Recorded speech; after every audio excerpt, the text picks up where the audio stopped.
It took me longer to go from volume 12 to volume 13 than it took me for the entire first 10 volumes. My work has a reading challenge at the moment, so I'm just writing like, I've read chapter 111 last night, and then I was so sleepy, so that was all I read. Welcome.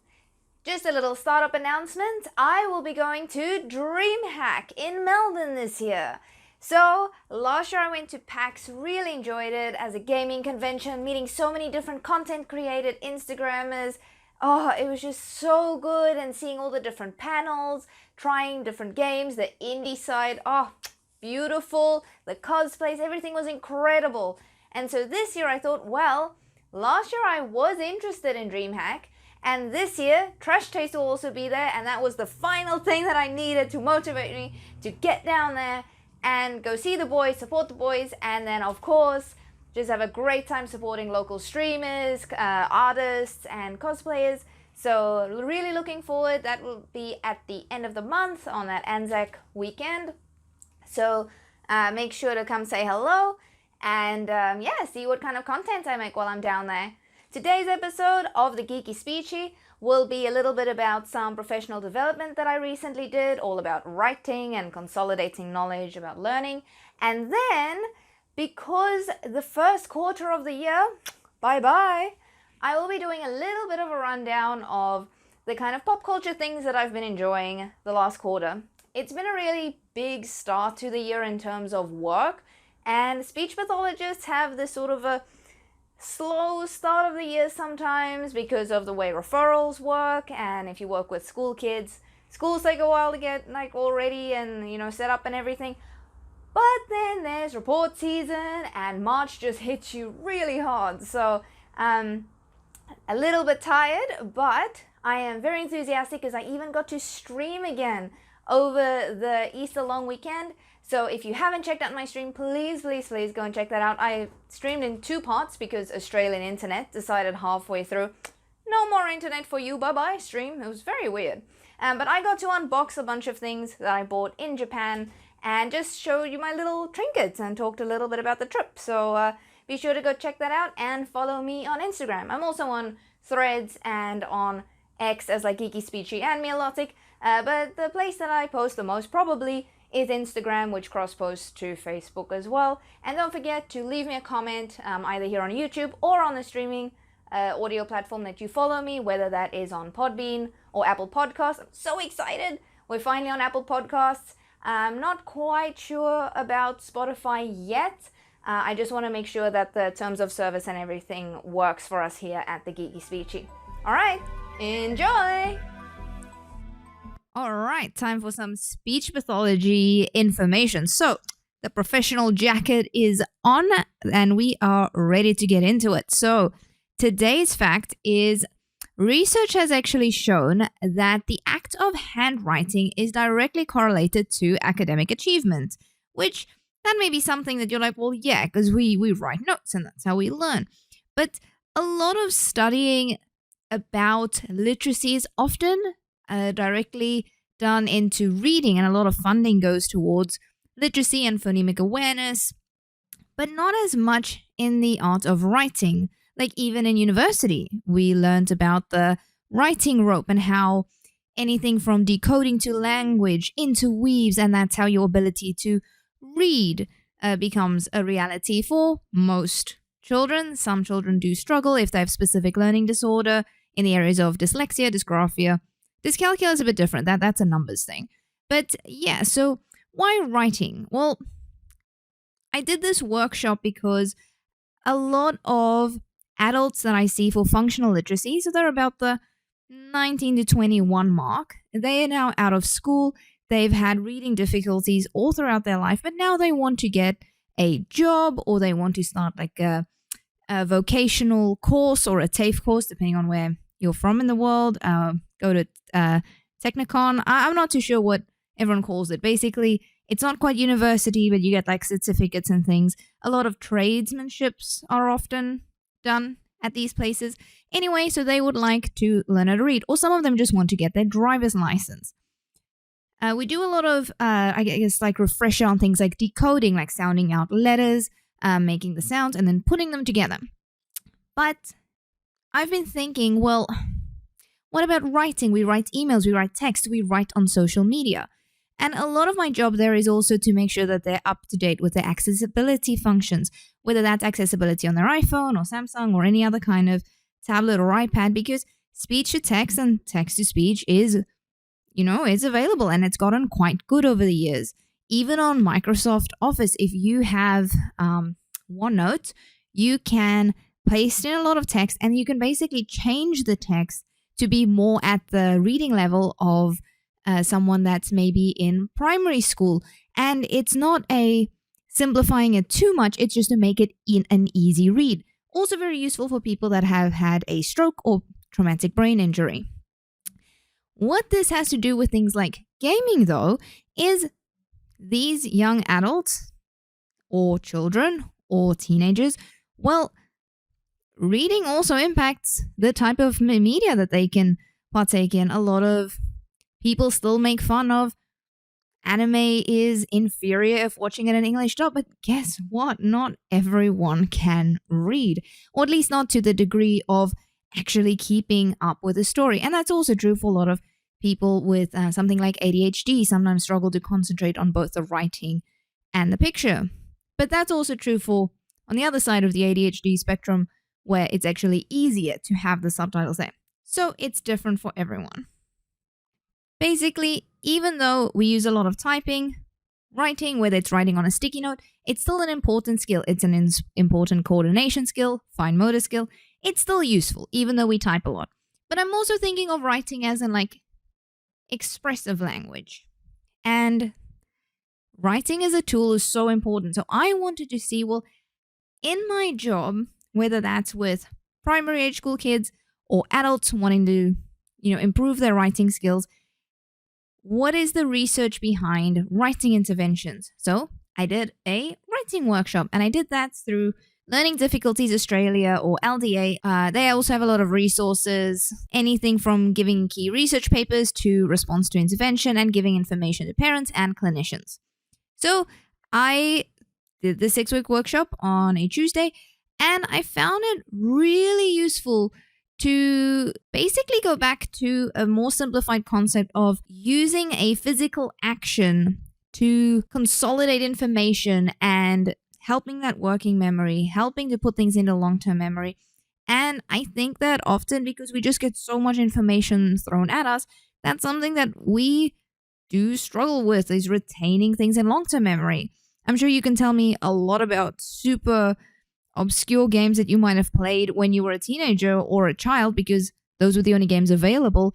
But maybe 5 years ago or so, you played quite a few games and you can't really remember all that much of all of them. I'm not saying that's like that for everyone. I'm just saying it is a reality that things that we did when we were younger definitely does consolidate, because you think about it a bit more often, and that's more of a memory thing. And I would love to talk more about memory when I talk to one of the psychs and see if one of the psychs can come up on the podcast.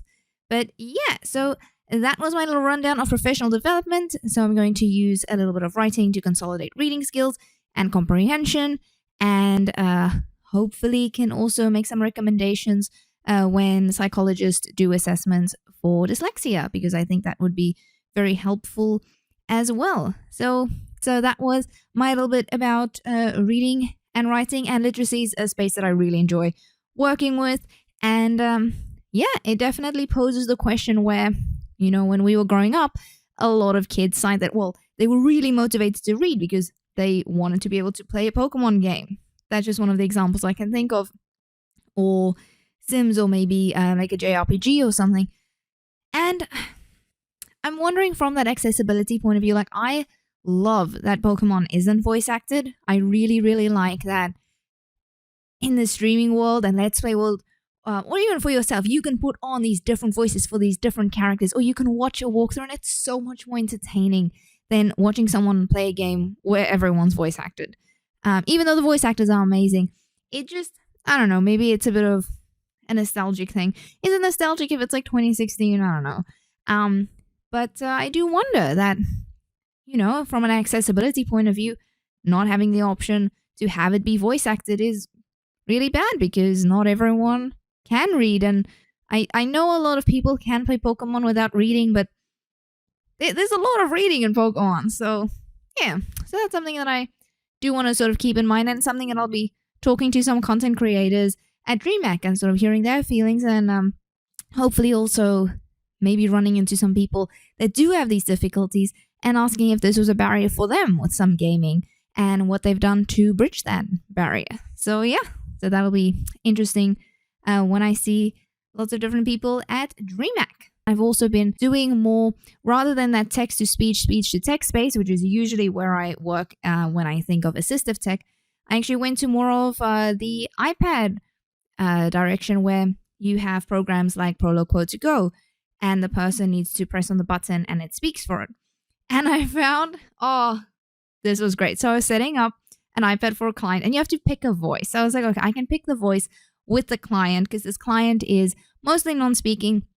So it's going to be very exciting going through all the voices.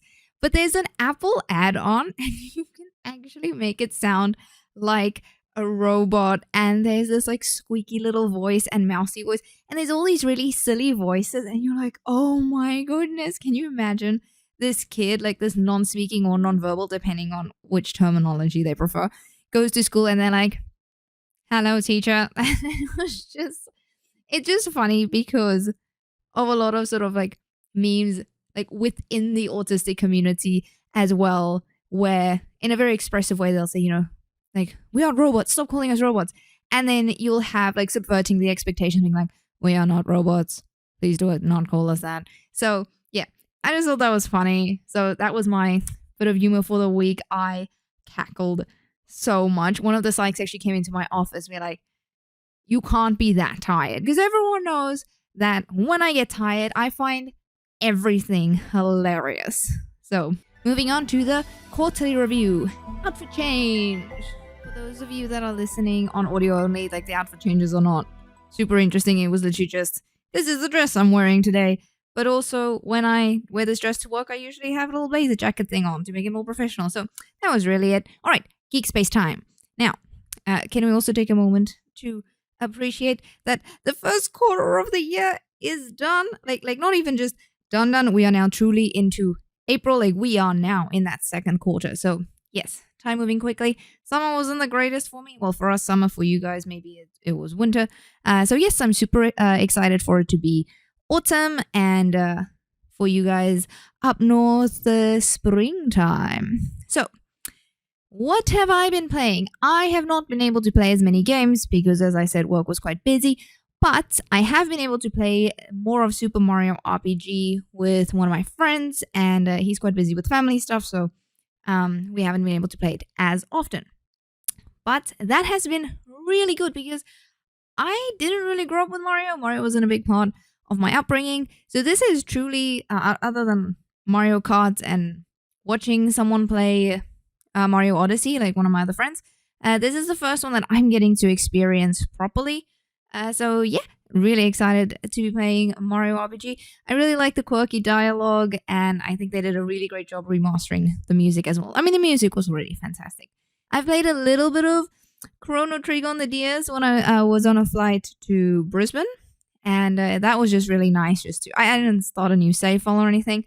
I was just sort of wandering around and re-experiencing that, and that was because the previous weekend was the weekend where we all heard of Akira Toriyama's passing. So I just really wanted to experience Chrono Trigger again, and now I'm kind of doing it again because I'm watching Connor's like 8-hour stream of Chrono Trigger. So yes, I just really appreciate a lot of the DBZ fan art online, and even though I do a lot of Pokemon stuff on here, I really adore the Dragon Ball world, and yeah, super still into DBZ.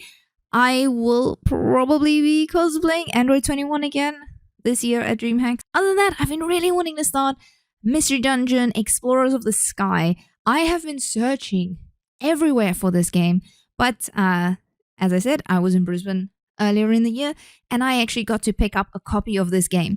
And this game has been harkened as the best Mystery Dungeon game by a lot of fans of the series, and I've never played a Mystery Dungeon game, so I figured, well, I don't have that much time, so I'm probably not going to play multiple of these. Might as well start with Peak Mystery Dungeon. So, Explorers of the Sky, that's why I'm actually thinking that I might just take my DS again when I go down to Melbourne, rather than just packing the whole Switch. I mean, the Switch is very portable, don't get me wrong, but the DS is still smaller, so maybe I should get the 3DS. Does Street Pass still work? Is that still a thing? I don't know. I feel like at conventions, it's such a great opportunity to see how many people still have their 3DSs with them and use Street Pass, just as a funny little thing. Otherwise, I'm just jumping still into Pokemon Legends Arceus whenever I can, and I'm super hyped about the new one that they announced on Pokemon Day. And even if we're only in Lumio City, I think it's going to be fantastic. All these games that have never been asked for have been fantastic. Let's Go. I'm a big fan of Let's Go Eevee, so really can't complain.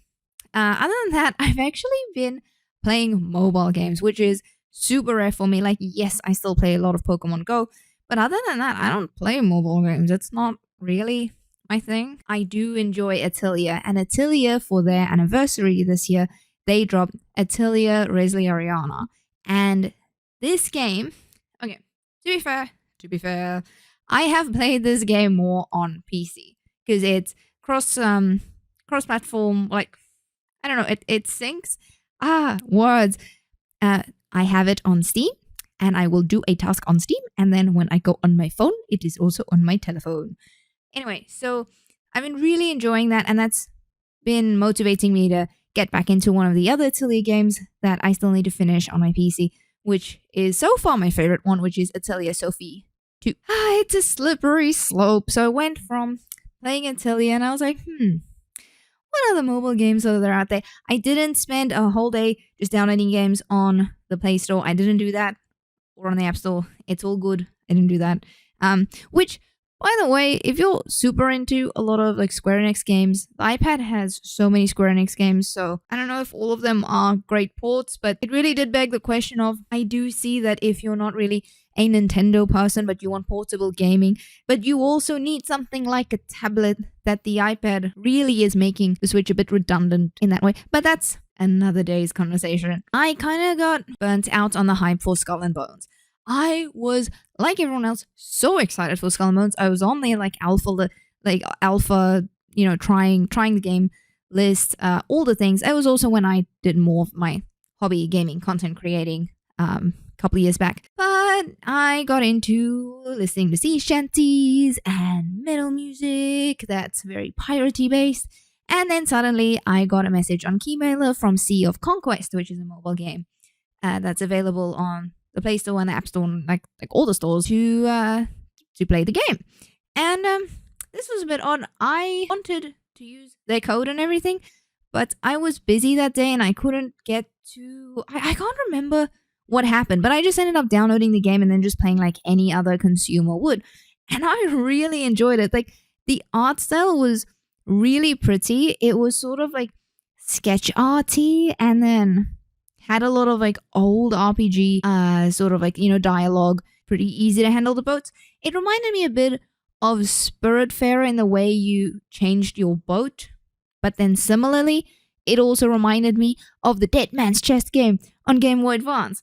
And I don't know who that makes sense to, but it made sense to me. So I'm still enjoying Sea of Conquest. So I would recommend that if you were into wanting to play a pirate game again, yeah, just check it out. On a further note, on the pirate kind of note, so One Piece Red I got on Blu-ray and showed it to some friends, and I was really excited to show it to them because Ado is such a talented singer, and I am just so in love with this movie, even though before this movie, I had never watched anything One Piece. I only went to the movies because two of my friends were really into One Piece, so I was like, well, I'll go with you. And ended up loving the movie. It reminded me a lot of Pokemon 3, and that is my favorite Pokemon movie. But yeah, I really enjoyed showing people the movie. And it was Easter weekend, and before that, I might have been a little bit sad. And I was like, you know what? There's some more toxic, bad things that you can do when you're in a bad place. I could have a bad haircut. I could make other bad life decisions, which involve romantic things. But I didn't do any of that. I started reading One Piece, the manga. That is the descendant of weebness that I decided to go with. Also, Ghost Trash Taste constantly brings up how amazing One Piece is. I don't know. I'm now reading One Piece. I read the first 10 volumes over the long weekend, and yeah, really enjoying it so far. It's sort of my wind down time at night. I'll put on some either One Piece lo-fi music or the Netflix show. Oh, I rewatched the Netflix show with my grandparents, which might have also contributed to me being in a piratey mood. Anyway, I am listening to One Piece lo-fi or music from the actual series or the Netflix live action series or the sea shanties. And yeah, it's just been a good vibe. Just been listening to nice, peaceful music and reading a manga, and it's been really good. And my work has a reading challenge at the moment, so I'm just writing like, I've read chapter 111 last night, and then I was so sleepy, so that was all I wrote. And then the next day I'd be like, I finished a whole volume, so yay. But yeah, it took me longer to go from volume 12 to volume 13 than it took me for the entire first 10 volumes. Last Airbender, that live action series happened. I don't know. Let them cook. There's a lot of reasons why. One, we didn't actually need a remake. The animation is perfect the way it is. We could have just gotten more animated content, which I know they are doing that now as well. We're getting the 3 movies that are coming out in the next couple of years. But yeah, I don't think we need a remake. We could have just told so many more stories in this world. But I like the cast. Like every time I see behind the scenes videos of them, I just think, there is the talent is there. So I do want to see more from them. They just may need to really listen to the fan feedback and just the story's there. Just do the story. And I do like some of the things that they interweave together. It does make sense. So some changes are fine, but just don't go ham. But I watched Godzilla -1.